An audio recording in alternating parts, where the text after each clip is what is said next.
The first album that I ever bought, as in actually went to the store and purchased, was the Black Album by Metallica. I was immediately struck by the force of certain riffs, the interesting modality,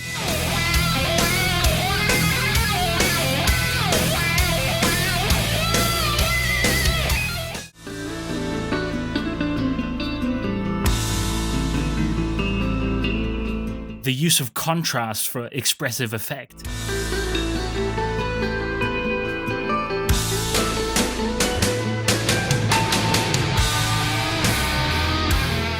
The mad key changes.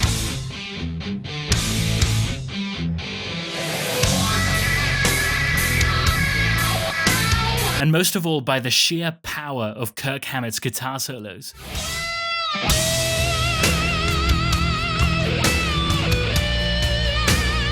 More on that later. Mum knew I liked Metallica, and for a birthday present she got me this album, S&M, the San Francisco Symphony Orchestra with Metallica.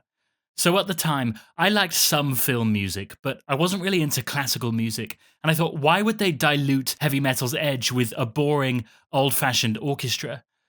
I was so wrong. Just listen to what the orchestra adds. Take Wherever I May Roam or Of Wolf and Man.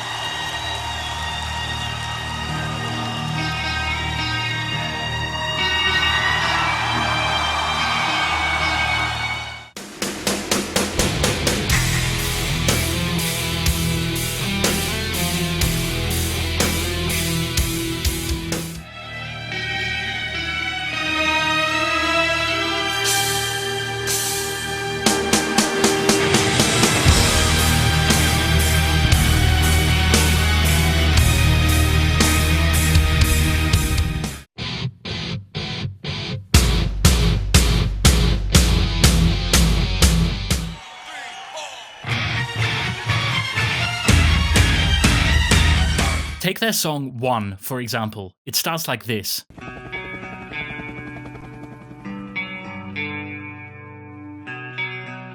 And then that riff repeats, a clear B minor center. It's pretty straightforward, but it works well. But when the orchestra is added, with film composer Michael Kamen's orchestration, the music is transformed.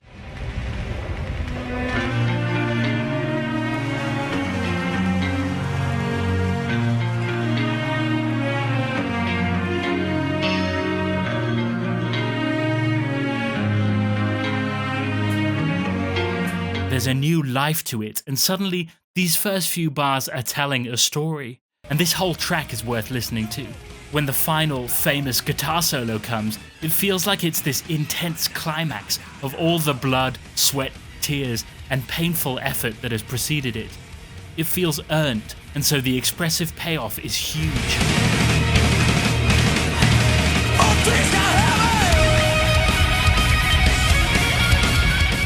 A lot of the language that I've been using, expressive force, interesting modality, strong contrasts, creative key changes, and an expressive payoff that is earned through patient listening, this is language which applies remarkably well to both metal and classical music. In 2014, Metallica was announced as a headliner at Glastonbury, one of the major music festivals in the UK. If you lived in the country, you might remember that there was a bit of a public backlash. People weren't sure that metal was right for that festival. And then Metallica turned out to be hugely popular and well received. And to be representing, shall we say, the heavier sides of music, all right? I know it's all represented here, so why not heavy rock, heavy metal, huh? It's about time. Because, as it turns out, a lot of heavy metal actually has something to say. And there's obviously a wide variety of different kinds of heavy metal, but Metallica's music seems to have proved itself particularly compatible with a classical idiom. I know that the Scorched Earth Orchestra has done some beautiful arrangements of their songs, like this one of Orion.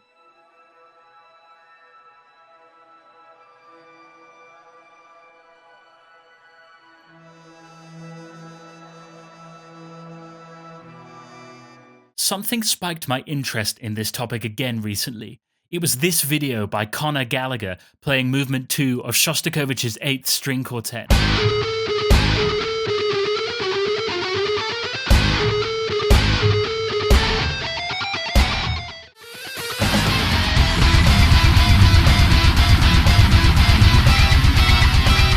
Definitely check out his channel, he's a fantastic musician.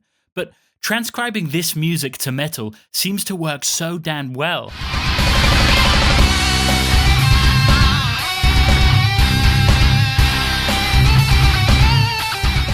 And again, this suggests some kind of expressive affinity between metal and classical. If you don't know about Shostakovich's 8th Quartet, well, his quartets were always intensely personal pieces, only for private performances.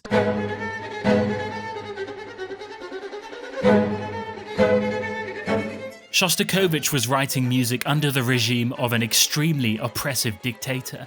Fellow artists were being arrested or disappeared en masse, and Shostakovich came anxiously close to falling out of favor with the regime. This quartet is often read as his personal reaction to this oppression. Shostakovich's personal leitmotif, D, E flat, C, B natural,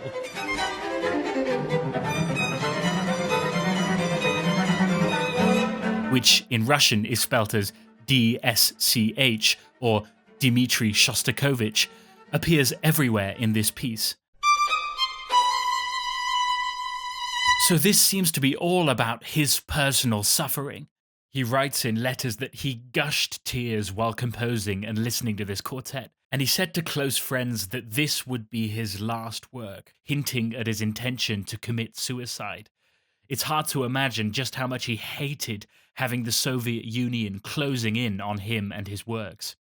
And what about the 4th movement, for example? Many hear this as the terror of the Soviet police knocking at Shostakovich's front door.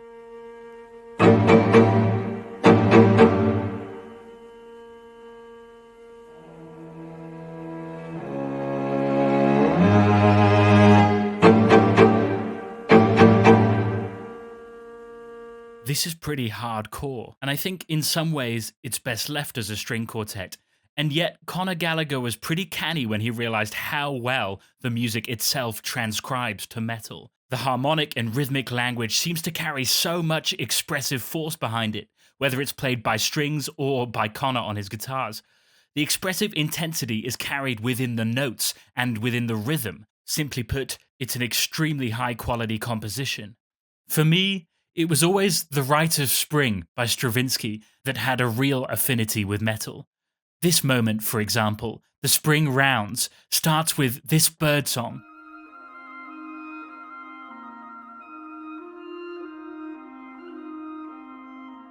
And then it moves into this heavy and yet calm riff.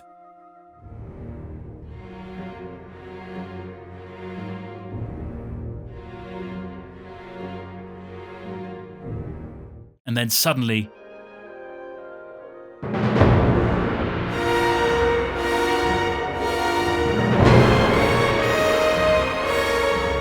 and it builds in manic tension.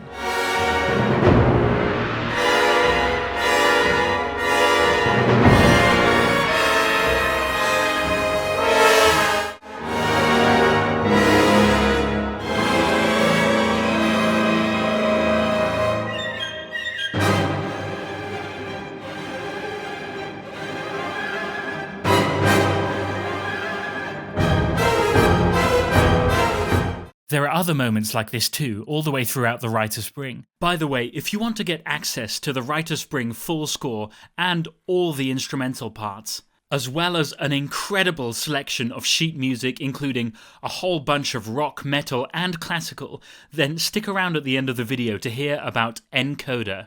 I think the thing is, finally, good music will transcend boundaries of genre, like the Swingle Singers turning Bach into light jazzy a cappella, or Shostakovich turning Bach into a massive 20th century symphonic opus.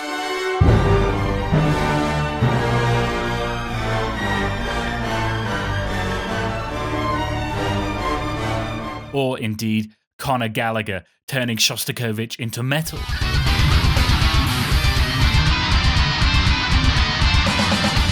Shostakovich is already good music, and when it becomes metal, it brings with it much of its musical quality, much of its expressive force, in spite of the genre change. I've made a video in the past on musical expression, and another video more recently on similar themes, and I would argue that the best bits of metal have that core of expression too. One of the best bits that always hits me hard is the climactic guitar solo of Nothing Else Matters. And I know, yeah.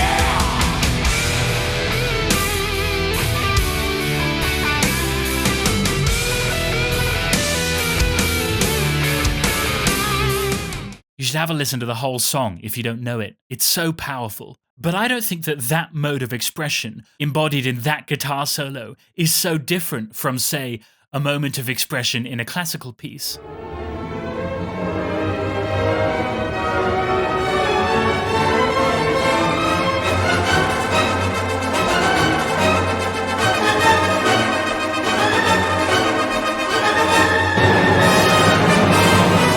Of course, they're different genres with different value systems, and yet on a philosophical level, these kinds of musical expression share a lot in common. Again, I'd direct you to either of these two videos if you want to think more about what I mean by musical expression.